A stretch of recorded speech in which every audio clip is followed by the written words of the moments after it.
Uncle আপনাকে অনেক ধন্যবাদ। ধন্যবাদ দিতে হবে না বাবা, তোমরা এখানে বাধা কেন বাবা? আসলে আমরা না খুব ক্ষুধার্ত ছিলাম, আর আমরা সবাই মিলে বসে চিপস আর কিছু বিস্কুট খাচ্ছিলাম। তখনই হঠাৎ করে একটা লোক এসে বলল যে আপনারা নির্জন জায়গায় কোনো খাবার পাবেন না, আর আপনাদের দেখেও মনে হচ্ছে আপনারা খুব ক্ষুধার্ত, তাই আমার কাছে খাবার আছে, আপনারা চাইলেই খাবারটা খেতে পারেন, ভয় পাওয়ার দরকার নেই, আপনারা আমাকে বিশ্বাস করতে পারেন। তারপর তার ওই খাবারটা আমাদেরকে খাওয়ানোর পরে সে আমাদের সব কিছু নিয়ে চলে গেছে। তারপর সে আমাদের এখানে বেঁধে রেখেছে।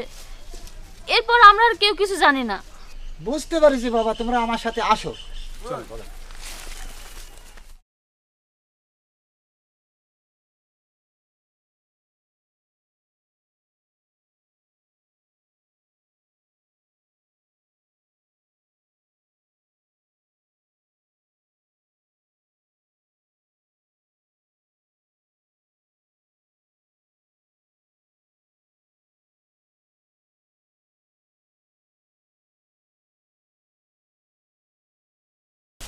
দেখেন বাবা, দাও দাও দাও দাও।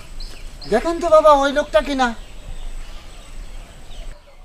জি জি, আপনি ঠিক বলেছেন, ওই লোকটাই আমাদের সব জিনিসপত্র নিয়ে পালিয়েছে, ওই হচ্ছে চোর। ওই লোক কিন্তু খুব ভয়ঙ্কর, সাবধানে কাজ করবেন। এটা নিয়ে আপনি চিন্তা করবেন না, আপনি শুধু দেখুন আমি কি করি। বাবা তোমার হাতে পিস্তল কেন? তুমি কি ওই দলের সদস্য নাকি বাবা?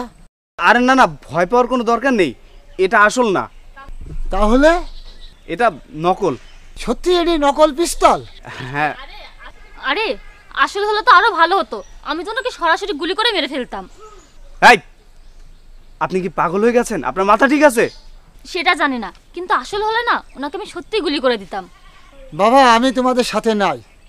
আপনি একটু চুপ থাকবেন, আপনি দেখুন আমি কি করি। আচ্ছা এবার নিন, তাহলে কাজটা শুরু করে দেন। ওকে, কেউ ভয় পাবে না, ঠিক আছে? সবাই আমার সাথে চলুন, চলুন সবাই। ওকে। এই, চাপ, হাত উপরে তোল, সব রাখ, মোবাইল মানি ব্যাগ সব রাখ, এই ব্যাগগুলো রাখ, এই চশমা খুল, চশমা খুলে রাখ, এই এই দাঁড়া, ছুরি রাখ, ছুরি রাখ, গুলি করে মত দেবে একদম, ছুরি রাখ।